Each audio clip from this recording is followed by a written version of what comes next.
Alright, off the top here, I want to say that I will not be including the now infamous videos of a number of black adults holding a white minor against his will, assaulting and torturing him while shouting phrases like "fuck white people" and "fuck Trump." If you want to see torture videos, you can go to other channels where it's being shown, but I have no desire to have such sickening material on my channel. However, this incident brings to light several inconvenient truths about every one of us and our reactions to seeing such brutality splayed out on social media. In this video, which I will try to keep fairly concise, I will be talking about the following observations that I've made since news of the incident, popularly named as the Black Lives Matter kidnapping, stormed the airwaves and cyberspace. So, what do we have to look at when something like this comes out? What problems arise from it? What questions do we need to ask? There are a million reactions to witnessing this kind of act and hearing the things being spouted in the video, but here are the points that I'll be addressing in this video. 1. The hashtag BLM kidnapping moniker. 2. The hate crime debate. And 3. The misinformation that exploded around the incident. Now, I have been purposefully avoiding most of my favorite content creators' statements about this particular topic, as I wanted to bring you my viewpoints unfiltered, raw, and honest. So, without any further ado, let's get into this. What is in a name? Why is this incident's given title, the Black Lives Matter kidnapping, so important? Well, here's my take.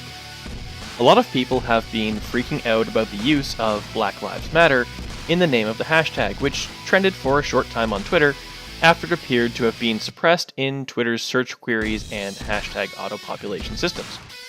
The two camps seem to be as follows. 1. The perpetrators aren't part of the official Black Lives Matter organization, so you can't associate the kidnapping with BLM, making the hashtag inaccurate and warranting a change in the name. And 2. The perpetrators shouted anti-white and anti-Trump sentiments at their victim, so they must be supporters of Black Lives Matter, and so the use of the hashtag BLM kidnapping hashtag is perfectly accurate and should be used. And then you have myself and a bunch of other people sitting on the sidelines with an entirely different opinion that goes a little something like this. For anyone wondering, this is my official position when it comes to the use of the hashtag BLM kidnapping. The oppressor-oppressed themes and false narratives about racially motivated brutality being perpetrated against black people that have been pushed so hard by Black Lives Matter have contributed, in no small part, to a growing point of view that sees white people as inhuman oppressors, abusing and subjugating black people and other minorities in America.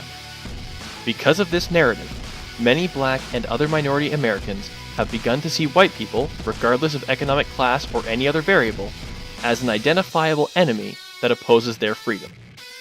This false oppressor-oppressed narrative has dehumanized white people in the eyes of many black citizens, making it acceptable, or even laudable, to commit inhuman acts against them.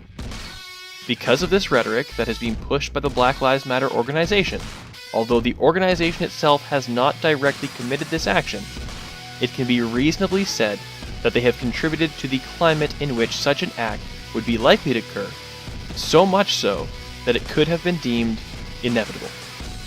The blatant stoking of this racially based oppressor-oppressed fire has almost definitely led to the emboldening of the perpetrators, and it is my belief that, because of the particular narrative being pushed by Black Lives Matter, and how clear its reflection is in the acts of these young people, that it is indeed appropriate to use the hashtag BLM kidnapping tag. And that's it. That, if you were wondering, is my take on the use of the BLM kidnapping hashtag. I hate to fall victim to Godwin's law for the simple sake of making an easily identifiable comparison, but here I go nonetheless. If, during Nazi Germany, a citizen, emboldened by Nazi propaganda about Jews, blacks, gays, gypsies, etc., began acting out against one of these groups, would you call it a Nazi attack? the perpetrator themselves may not have been an official member of the Nazi Party, but the assault could definitely be accurately labeled as a Nazi hate crime, no? Now, I understand the literalists here who will say, if it wasn't perpetrated by an actual member of the Nazi Party, then no, it wasn't a Nazi crime. But if you've seen my video on copyright laws and absolutism, you'll know my feelings on taking such a literal and exacting stance on things. If you're not with me, then you're my enemy. Only a Sith deals in absolutes. Yeah, that about sums it up. Now, either way, while I acknowledge that these vile pieces of human garbage weren't officially part of the Black Lives Matter organization, to claim that the rhetoric and narratives pushed by Black Lives Matter didn't inspire them or embolden them to the point at which this conduct would be assured, I can't help but think that's choosing a life of delusion. The second question that's being kicked around has been whether or not the actions shown in the video constitute a hate crime. Well, unlike most people who will just say, they yelled fuck white people, so it must be a hate crime, let's take a look at what actually constitutes a hate crime in the legislation that applies to these offenders. As per the Illinois Criminal Code, Section 12-7, Hate Crime.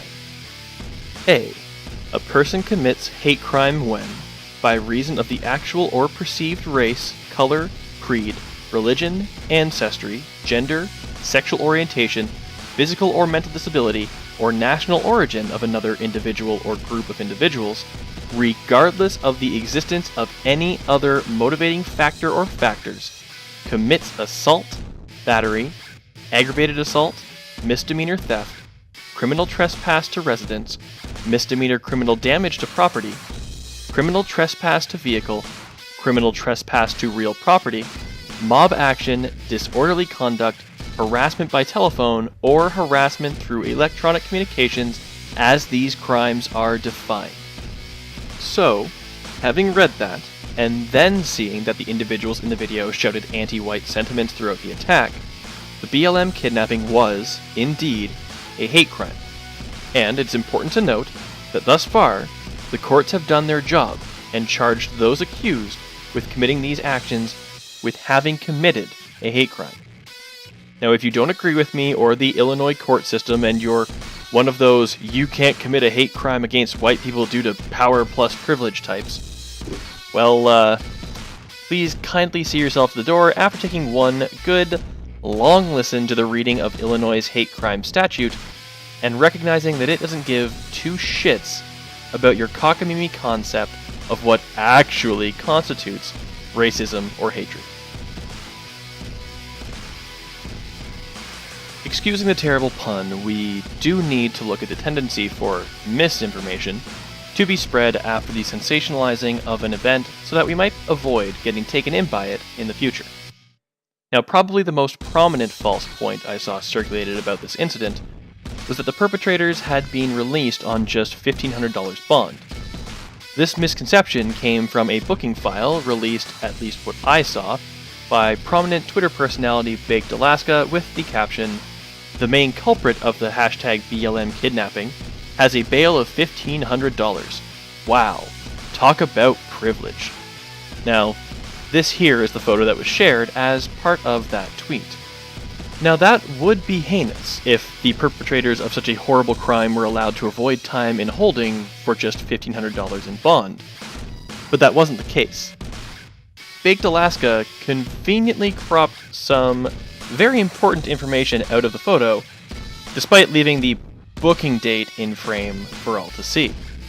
Now, this is a cutout from a screen cap of the official Chicago Police website, and I have included the link to this exact page in the citations portion at the bottom of the description. As you can see, this booking photo, though it is the woman from the video, does not apply to the kidnapping and torture incident.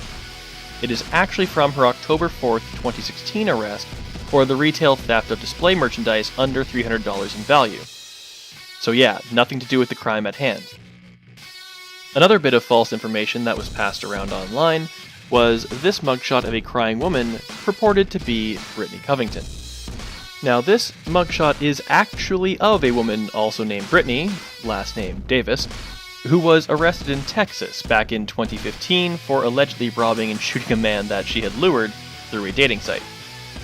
In a world where everything needs to be instantaneous, a lot of information gets pushed to the masses by individuals looking to scoop all of the other sources, but who care less about validity and more about views. So, we've covered the non-traversy of the BLM kidnapping hashtag, the fact that this was, in all legal reality, a hate crime, and that a lot of misinformation has been kicked around in the wake of the live assault taking place. I think that will about do it for this video, as I feel I've covered the pertinent issues surrounding the incident so far, and because I really can't stand to keep talking about it. Seriously, I find the entire thing to be utterly repulsive, and I'm only bringing you my opinions on it because, well, I've been asked my thoughts about it, and figured this would be an easier way to explain things than having to keep typing it all out. Despite the horrendous acts that led to the release of this video, I hope we can all take some lessons from the incident's fallout and move forward with cooler heads and a better sense for false information. A sort of improved bullshit radar, if you will. And with that, we come to the close of this video. As always, I would like to thank my wonderful patrons for all their financial and moral support. Without you guys, I wouldn't be able to do what I do. To anyone wondering about what benefits are extended to my patrons, I'm back to producing patron-only content, and I've renewed my commitment to properly thanking my patrons with each video that I make. There are, of course, other patron rewards available, all of which you can look at on my Patreon page, the link to which is in the description. This has been, of course, JT Viper, signing off.